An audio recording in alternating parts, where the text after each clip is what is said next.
Bismillahirrahmanirrahim. Muliakan orang tuamu. Mana operasionalnya? Kan kita selalu bilang muliakan orang tua, muliakan orang tua. Mana operasionalnya? Satu, jangan kau pernah keluar rumah tanpa izin orang tuamu. Itu ridha, itu berkah. Ridhanya orang tuamu itu berkah. Jadi setiap kau keluar rumah, izin sama orang tuamu.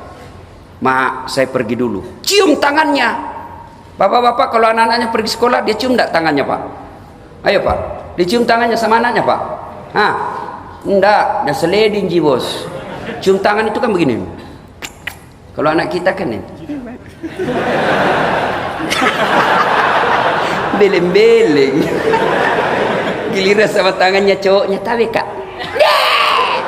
Apa cowokmu kau muliakan? Bagus Ustaz, dia belikan saya coklat. Ada maunya? Ayo. Ini anak-anak sekarang sopan sama cowoknya, kurang ajar sama bapaknya. Kalau bapaknya nasihati apa? Kolot Pak, itu kan dulu. Sekarang lain Pak. Sekali cowoknya nasihati, terserah abang aja deh. Saya ngikut aja, deh, beleng-beleng. Ayo, Pak, Ramadan, bapak yang masih hidup orang tuanya, muliakan orang tua. Berapa? Kadang ada yang tanya, Ustadz, saya ngojek, hilang saya punya motor. Buka usaha, bangkrut. Rumah tangga, ribut mulu. Apa itu sebabnya? Saya tanya, gimana kelakuanmu sama orang tuamu? Oh itu dia Ustaz. Itu, jangan usah banyak cerita. Itu sebabnya. Kalau bapak sudah 30 tahun merantau ke Jakarta, tidak bisa beli rumah, koreksi kelakuanmu sama orang tuamu. Tidak mungkinlah Allah sengsarakan hidupnya orang yang mengurus orang tuanya dengan baik. Bisa jadi bapak sengsarakan orang tua sehingga hidup jadi sengsara. Apa susahnya Allah kasih mobil? Apa susahnya Allah kasih pangkat? Apa susahnya Allah kasih kesehatan? Yang penting muliakan, bahagiakan orang tuamu. Kita lebih bahagiakan pejabat daripada orang tua kita. Kita lebih muliakan pengusaha yang ada menjadi pimpinan kita daripada ibu. Mana contohnya? Coba lihat. Bapak ditelepon sama manajer bapak. Tiba-tiba waktu yang bersamaan masuk teleponnya ibu kita. Apa jawaban kita biasanya? Mak, ya baik, masih baik kalau diangkat. Biasa tidak diangkat. Kalaupun diangkat, apa jawabannya? Mak, sebentar ya, saya telepon balik. Ini bos saya lagi nelpon. Gimana hidupmu? Kan baik. Mestinya, mohon maaf bos, layanan satu ada telepon ibu saya. Sudah lama saya tidak berhubungan bicara. Sebentar saya telepon balik bos, 5 menit saja. Itu yang betul. Ini bapak takut betul sama bosnya. Menyukai perasaan. Beli rumah, minta izin sama orang tua. Bukan kita minta duitnya, minta ridanya. Mak, saya mau beli rumah, Mak. Menurut Mama bagaimana? Itu orang tua minta pendapat. Apa jawabannya? Kamu kan sudah cerdas, sudah tinggi sekolahmu. Apalagi saya, nak. Saya ini orang tidak tahu apa-apa. Tapi apa dalam hatinya?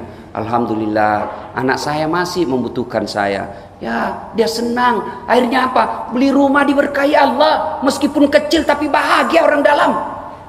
Beli rumah besar, tidak minta ridha orang tua. Tiba-tiba datang orang tuanya, dia bilang, Mak, saya baru beli rumah. Apa perasaan orang tua kita? Wih, anak saya kasihan.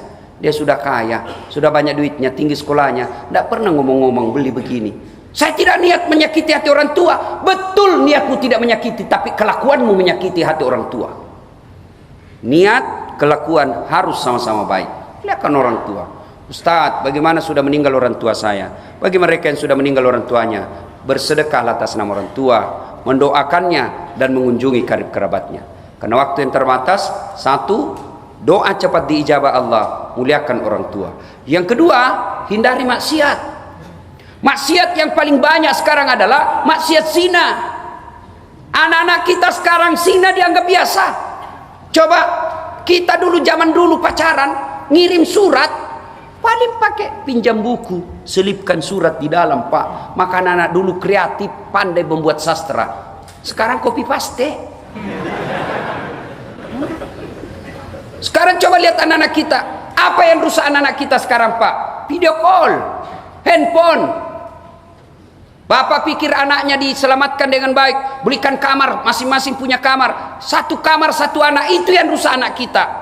Tidak punya kepekaan sosial. Saudara tidak pernah ketemu. Video call malam-malam. Dibodoh-bodohilah sama cowoknya. Kau pakai headset ya, supaya tidak dengar sama bapakmu. Oke, ya. Ya sudah mulai ya. Coba lihat bibirmu sayang. Keluar lidahmu. Tiap malam dia lakukan. Malam minggu dia ketemuan. Akhirnya dia praktek secara langsung. Sekarang na'udzubillah min zalik. Bukan cuma anak-anak, bapak-bapak juga banyak yang selingkuh. Poligami dianggap aib. Poligami dianggap bertentangan dengan kita. Itulah sesenangnya Soekarno, Pak. Presiden tapi tidak pernah malu berpoligami.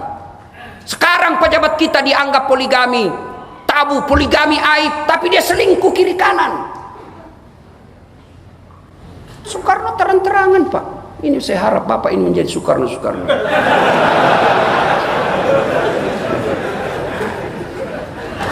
Berzina dianggap biasa. Auzubillah min zalik. Bapak punya istri, itu mendatanginya adalah ibadah. Bapak tertarik dengan perempuan di jalan, kata Nabi, kalau kau tertarik dengan wanita di jalan, segeralah kau pulang ke rumahmu, karena apa yang dimiliki wanita di jalan sama persis yang ada di rumahmu. Tidak percaya, periksa baik-baik. Yang ketawa anak muda, ini urusan orang tua. Itu Rasulullah, Pak. Masya Allah. Berapa istri Rasul, Pak? 11. Dari 11 istri Nabi, tidak ada satupun yang mengatakan saya menyesal menikah sama Muhammad. 11. Bapak cuma 1, menderita lahir batin. Kenapa? Rasulullah itu, Pak, manusia romantis. Tahu romantisnya Rasulullah? Beliau mandi junub bersama dengan istri. Mandi junub dengan istri. Saya juga dulu, Pak, waktu pengantin baru mandi junub sama istri saya, Pak. Sayang, ya dulu. Sekali sudah ada anak saya, dia bilang, Ustaz mandi, geli. Rasulullah sampai usia senja. Apalagi, Masya Allah, Rasulullah kalau minum, misal, Bismillahirrahmanirrahim, 1 teguk dia kasih lagi istrinya, minum lagi.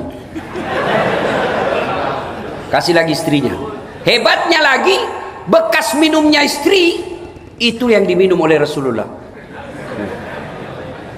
Coba Bapak minum bekas bibirnya istri, busuk betul mulutmu.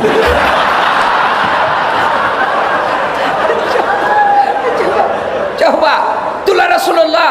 Tidak pernah membaca kitab novel-novel romantis. Tidak, beliau sangat romantis.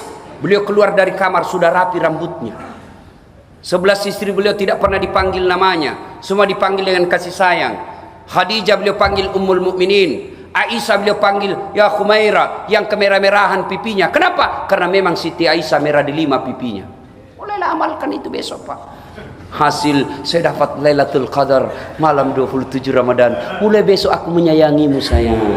Assalamualaikum adindaku yang termancung hidungnya di lorong 3. Dia bilang, tidak mancung hidungnya Ustaz, giginya dilihat. Dia bilang justru giginya mancung. Cari yang bagus. Kalau alisnya ketebal, jangan terlalu jujur. Mentang-mentang istrinya hitam.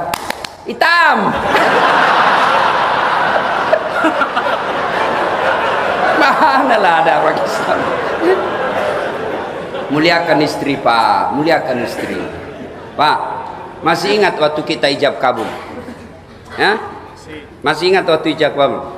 Saudara Das'at Latif, saya nikahkan engkau dengan anak gadisku Naura Siddiqiyah Nasrun dengan mahar seperangkat alat sholat tunai karena Allah. Siapa yang kita jadikan gadai? Siapa yang kita jadikan jaminan? Allah. Untuk menghalalkan perempuan itu, untuk menghalalkan yang tadinya haram, Allah izinkan pakai namaku untuk menghalalkan gadis itu. Lalu ternyata barang gadaian kita salah gunakan. Yuk Das'at, silakan masuk warung. Kau boleh belanja, yang penting jangan lebih 1 juta. Silakan masuk. Lalu saya datang, bos, saya boleh belanja lebih 10 juta katanya. Marah yang punya nama. Saya percaya kau Das'at. Saya lamanya itu saya percaya kamu. Nama aku kupelihara baik-baik. Tidak pernah ada yang rusak nama saya. Kau rusak nama saya. Mulai sekarang jangan lagi kau sebut-sebut saya. Allah kita jadikan istri jadi halal gara-gara nama Allah. Dia tinggalkan kampungnya, dari Madura, dia tinggalkan kampungnya dari Sumatera, dari Sulawesi, ngikut sama suaminya. Dia tinggalkan ibunya, dia tinggalkan bapaknya, dia tinggalkan saudaranya. Untuk apa? Ngikut sama suami sebagai taat sama suaminya. Ternyata suaminya dia khianati istrinya. Sampai di Jakarta istrinya dia sakiti perasaannya, tidak pernah dimuliakan. Gimana hidupmu mau baik, orang yang kau halalkan, kau sia-siakan, kau khianati. Mana caranya mau baik rezekimu kalau istrimu kau khianati? Rasan rapat, ternyata pergi merapat. Nah, tenang perasaannya ibu-ibu di bawah. Cuma ibu-ibu juga jangan suka ngomel. Gimana suami mau betah kalau ngomel aja kerjanya, baik kalau dia cantik. Jam 4 sore menelpon sudah itu, Mbak mau makan apa? Kita ini ya percaya, sayang betul istri saya mau masak, ternyata GoFood.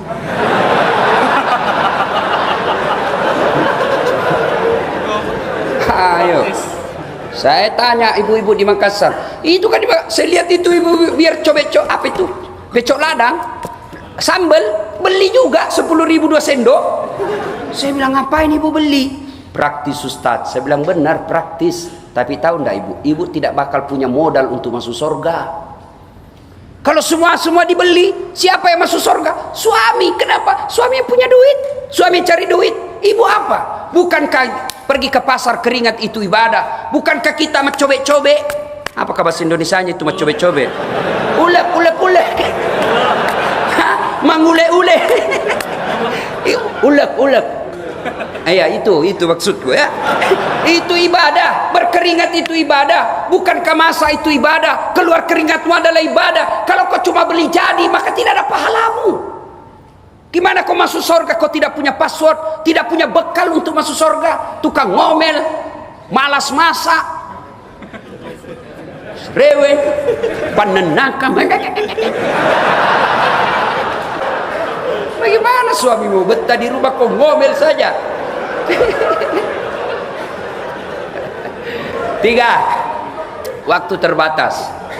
3, yang membuat doa cepat diijabah, kita review kembali. 1, berbuat baik sama orang tua.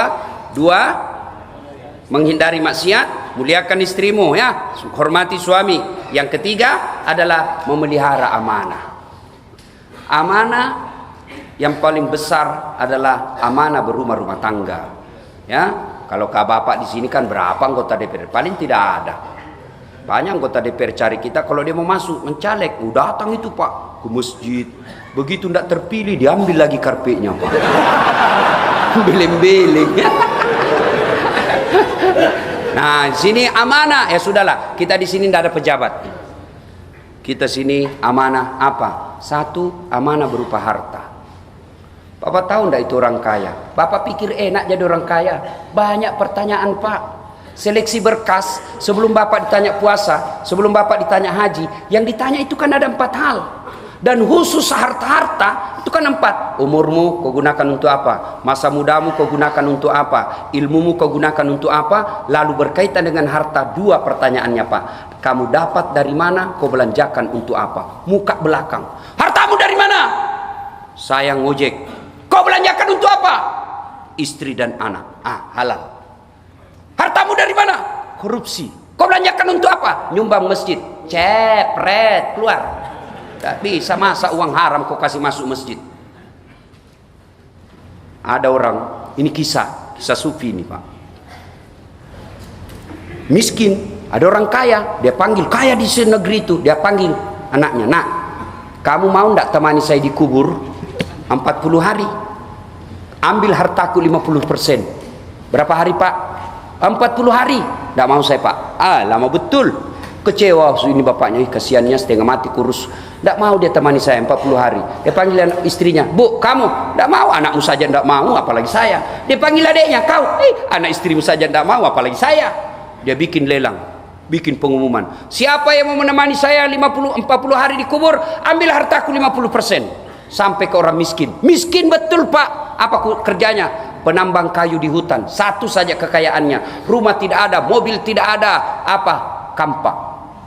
Tiba saatnya meninggal ini orang, dia masuk ke dalam kubur sesuai perjanjian. Begitu datang malaikat penanya bagian kubur, Dia dilihat, dia bilang ini yang tukang kampak. Datang sudah, ini sudah, ini mati sudah. Tiba-tiba datang malaikat. Dia dilihat, kenapa ada orang hidup ada di dalam sini? Kok ada apa di sini? Dia yang ditanya. Dipending orang jenazah ini. Kok ada kau di sini? Ada apa kau di sini? Dia bilang, saya ada kontrak kerja dengan ini almarhum. Apa? Saya perjanjian kalau saya temani 40 hari hartanya saya ambil 50%. Saya orang miskin. Masa kau miskin? Iya, saya miskin betul. Apa karyamu? Cuma kampak. Ditanya itu kampak. Kampakmu dari mana? Sehari ditanya, Pak. Maghrib tutup pertanyaan. Besok kita lanjutkan. Hari kedua datang. Itu kampakmu kau gunakan untuk apa? 1 hari lagi, Pak. Ditanya lagi. Tutup. Besok lanjutkan. Hari ketiga, kau tebang itu pohon apa kau tebang? 1 hari. Hari keempat, siapa yang beli itu pohon? Hari kelima dan seterusnya. Hari ke-40 pagi-pagi langsung lompat. Orang di atas sudah tepuk tangan. Alhamdulillah dapat 50%. Apa dia bilang ini orang miskin? Dia buang kampaknya. Apa itu 50%? Ini aja kampak 40 hari saya ditanya. Hati-hati bos. Banyak semua pertanyaanmu. Kalau kita orang miskin apa dia mau tanya? Rumah, ngontrak, mobil, Grab, kadang-kadang Gojek. Ayo, gaji 2 juta per bulan.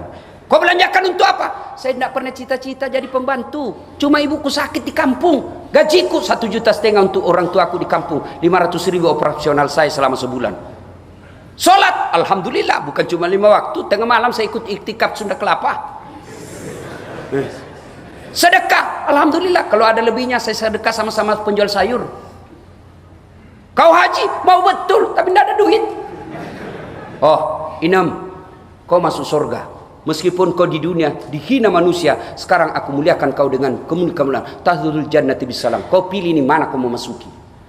Masuk dalam surga. Tiba-tiba datang tuannya, Pak. Yang kaya banyak, begitu masuk dia diintip Inem. Ini sudah ini. Ini si pelit ini sudah muncul. Mulai ditanya. Nama? Haji titik-titik. Pekerjaan? Itu istrimu setiap bulan rebonding ke salon. Dari mana itu? Anu apa? Udah jelas ditinju matanya. Bang! Lari ditarik lagi. Itu anakmu pasang behel. Dari mana itu? Ditinju lagi matanya. Mau lari ditarik lagi. Itu pelek mobilmu, tidak mungkin kau bisa beli sebagai pegawai. Dari mana kau dapat itu? Tuan, anu apa? Kau sholat, tapi babak belur sudah dia, Pak.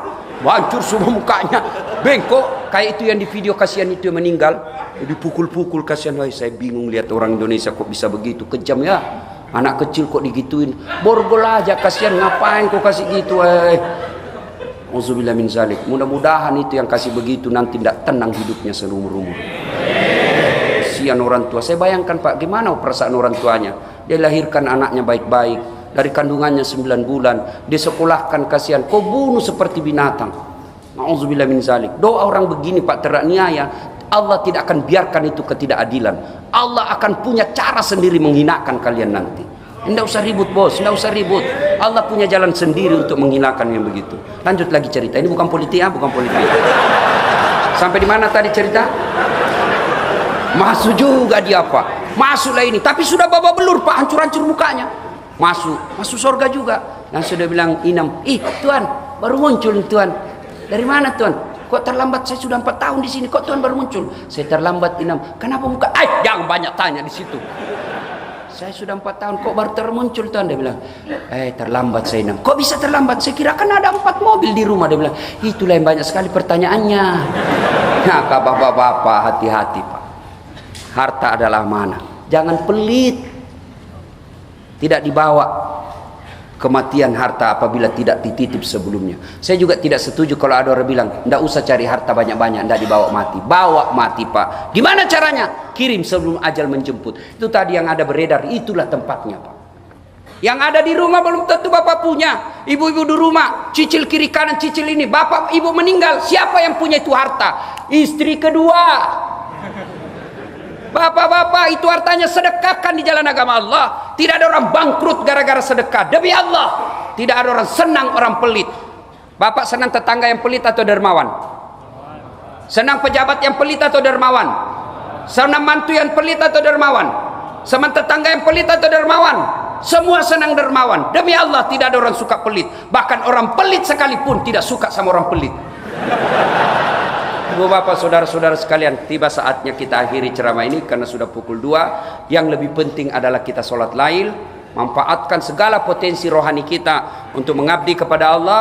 Kita gunakan waktu ini 1 jam, 1 jam setengah beribadah kepada Allah. Minta sebaik-baiknya permintaan kalian. Ud'uni astajib lakum. Minta kepadaku, pasti saya kabulkan.